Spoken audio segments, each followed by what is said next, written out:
15장 18절부터 23절까지를 보도록 하겠습니다. 신약성경으로는 121쪽과 122쪽입니다. 오늘 우리에게 주신 하나님 말씀 누가복음 15장 18절부터 23절까지입니다. 내가 일어나 아버지께 가서 이르기를 아버지 내가 하늘과 아버지께 죄를 지었사오니 지금부터는 아버지의 아들이라 일컬음을 감당하지 못하겠나이다. 나를 품꾼의 하나로 보소서 하리라 하고 이에 일어나서 아버지께로 돌아가니라.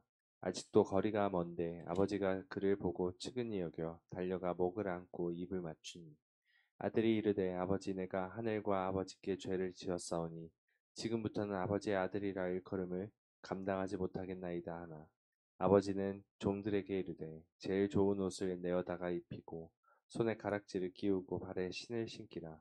그리고 살찐 송아지를 끌어다가 잡으라. 우리가 먹고 즐기자. 이상은 하나님의 말씀입니다. 아멘. 어느 날이었습니다.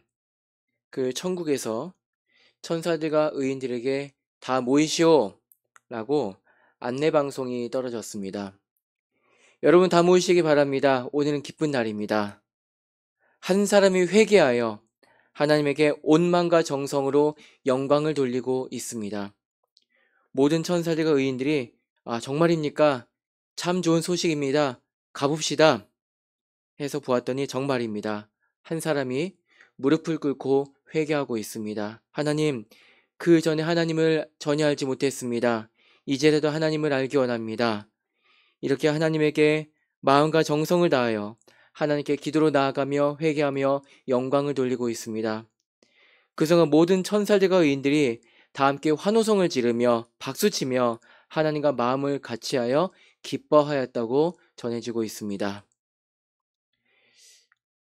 제가 예전에 봤던 어떤 책 첫 페이지에 있었던 예화입니다.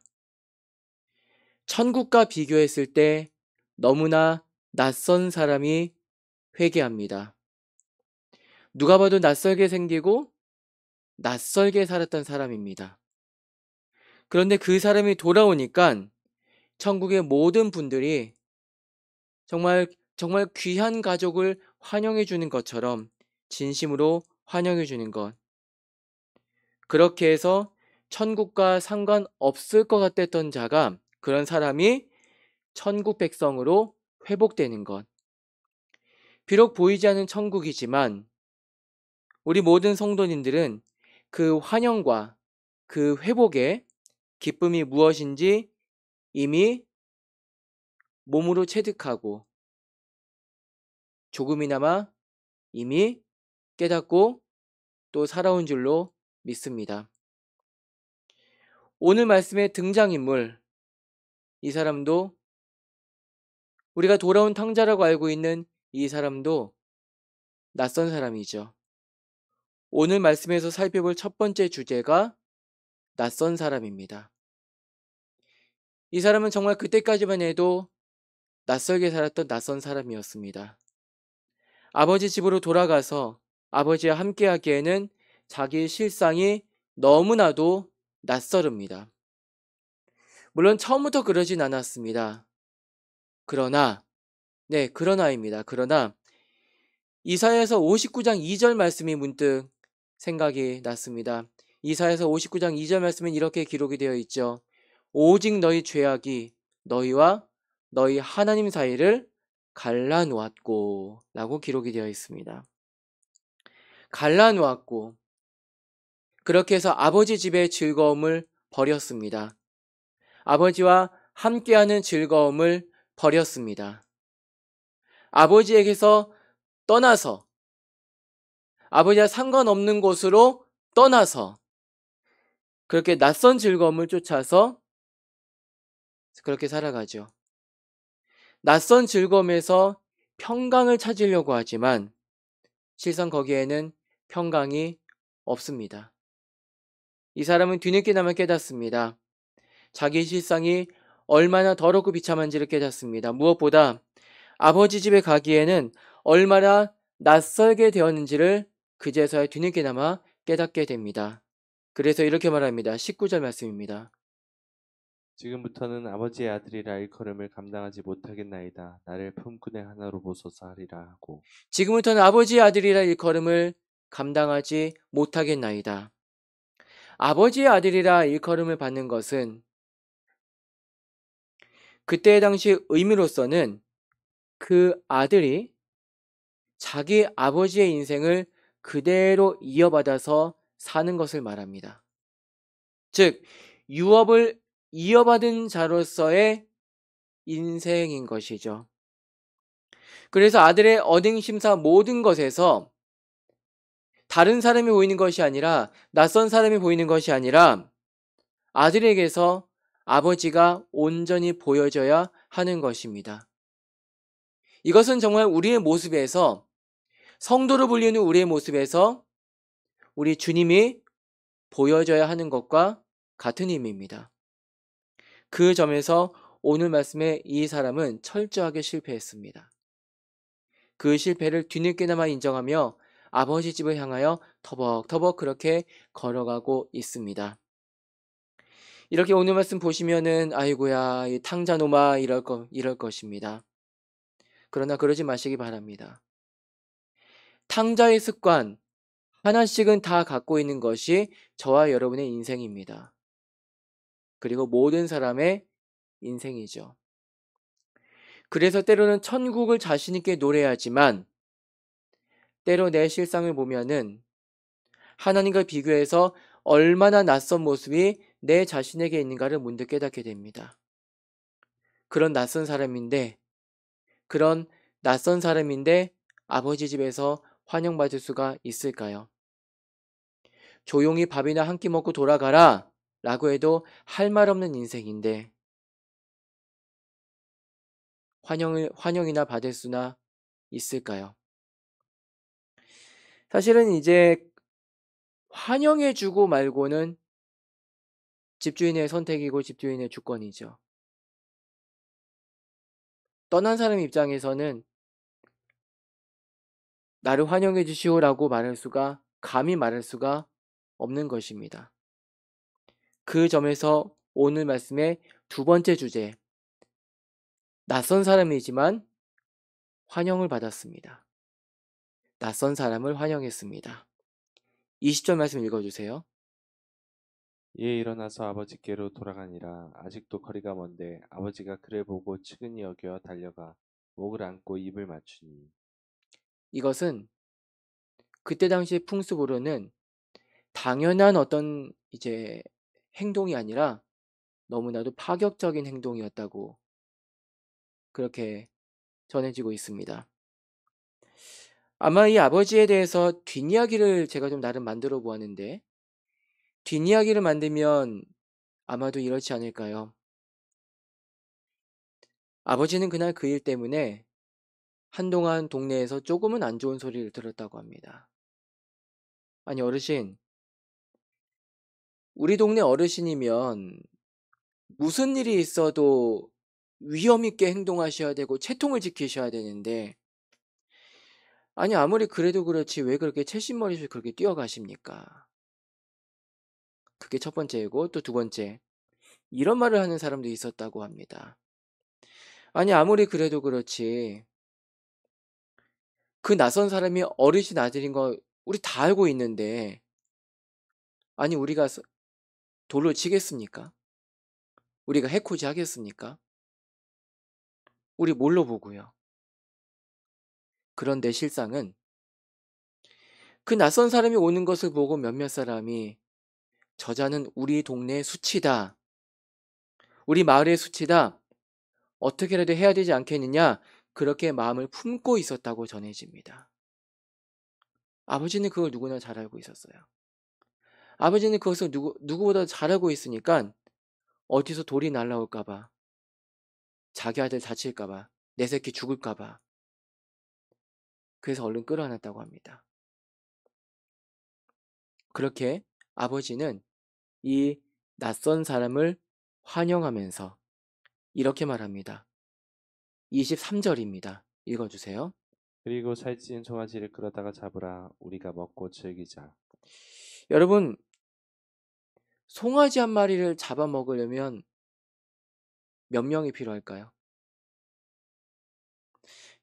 그 송아지 고기라고 제가 그 검색을 해봤는데 없더라고요. 대신 이제 이건 있더라고요. 소 한 마리를 먹으려면 적어도 770명 이상이 필요하다고 합니다. 소 한 마리를 먹으려면. 또 돼지 한 마리 먹으려면 적어도 350명 정도는 필요하다고 합니다. 송아지는요? 살찐 송아지니까 우리들의 상상에 맡기겠습니다만, 자, 낯선 사람을 환영해주는 잔치가 그 낯선 사람 한 명을 두고서 하는 잔치가 아니라 가족 잔치, 더 나아가 마을 잔치가 되는 것입니다. 참고로 그때 당시 어떤 그런 그때 당시의 어떤 배경에서는 가족은 곧 마을입니다. 여러분 집성촌 생각하시면 돼요. 집성촌이요. 그 단위가 작게는 수백 명, 길게 많으면 그 1000명이 넘었다고 합니다. 낯선 사람을 환대하는데 온 마을이 같이 먹고 즐긴다. 그런데 그냥 낯선 자가 아니죠. 돌아온 자입니다. 참고로 누가복음 15장의 비유가 3개입니다. 되찾은 양, 되찾은 드라크마, 그리고 돌아온 탕자. 그런데 그 누가복음 15장 말씀은 그 돌아옴의 기쁨, 회개하면서 그 돌아옴의 기쁨이, 그리고 그 회개한 자를 받은 기쁨이 천국의 가장 큰 기쁨이라고 그렇게 강조하고 있습니다. 낯선 사람을 환대하는데 온 마을이 먹고 즐긴다. 죄인한 사람 회개하는데 천국이 다 함께 기뻐한다. 어찌 이것을 천국잔치라고 하지 않을 수가 있겠습니까? 저와 여러분 한 명 한 명을 가지고 이미 천국잔치가 성대하게 열렸음을 기억하시기 바랍니다. 그래서 어느 복음성가 가사 제목처럼 예수 나의 첫사랑 대신에 그 첫사랑을 우리가 대대로 기억할 필요가 있는 것입니다. 나 한 사람 때문에. 정말 낯설 수밖에 없는 나 한 사람 때문에 천국잔치가 이미 성대하게 열렸습니다. 우리 이거 기억합시다. 세 번째, 낯선 사람을 낯설게 내버려 두지 않으십니다. 즉, 회복의 기쁨입니다. 22절 말씀 읽어주세요. 아버지는 종들에게 이르되 제일 좋은 옷을 내어다가 입히고 손에 가락지를 끼우고 발에 신을 신기라. 이 옷은 아들만 입는 옷입니다. 비록 세상살이 가운데 아버지 집에 함께하기에는 낯선 것으로 가득 찬 인생이었습니다. 어찌 그 낯선 사람을 아버지의 아들이라 할 수 있겠습니까? 그러나 아버지는 처음 맺어진 그 관계를 결코 잊어버리지 않으셨습니다. 아들이 낯선 사람처럼 되었다고 내버려 두지 않으셨습니다. 아들 향하여 처음 먹은 마음 끝까지 변치 않으시고 아들이 다시 아버지 집 아들 되도록 회복을 시켜주셨습니다. 비록 낯선 자라도 천국잔치에 참여하게 되면 낯선 자는 다시 낯선 자의 삶으로 돌아가지 않습니다. 이전에 하나님을 어떻게 여겼는지, 하나님 백성의 공동체의 교회를 어떻게 여겼는지는 더 이상 중요하지가 않습니다. 초대하시고 부르신 하나님의 강권하심에 따라, 하나님의 베풀어 주심에 따라 하나님의 자녀로서, 더 나아가 하나님 나라 유업을 이어갈 아들로서 그렇게 살아가게 되는 것입니다. 그래서 천국 잔치에 참여한 이상 우리 한 사람 한 사람은 더 이상 내 맘대로 살지 못하는 것입니다. 하나님 아버지의 유업을 이미 이어받은 자로서 그렇게 우린 계속 살아가게 되는 것입니다. 오늘은 주일입니다. 오늘 드리는 예배 가운데 말씀이 들려지기 원하고 말씀이 새겨지기 원합니다. 그 말씀은 그냥 저 멀리 계신 분의 그런 말씀이 아니라 나를 아들로서, 낯선 나를 아들로서 회복시켜 주신 하나님의 그 사랑 가득한 말씀입니다. 혹시 세상살이 가운데 세상살이의 그 여러 가지 것들 가운데 하나님 향한 마음이 많이 흐려지고 멀어졌다 할지라도 오늘 말씀 가운데서 아버지께서 계속적으로 베풀어 주시는 그 첫사랑의 감격과 그 첫사랑의 기쁨으로써 세상이 가르쳐 주는 넌 낯선 자로 살아도 돼 그런 것을 잊어버리시기 바랍니다.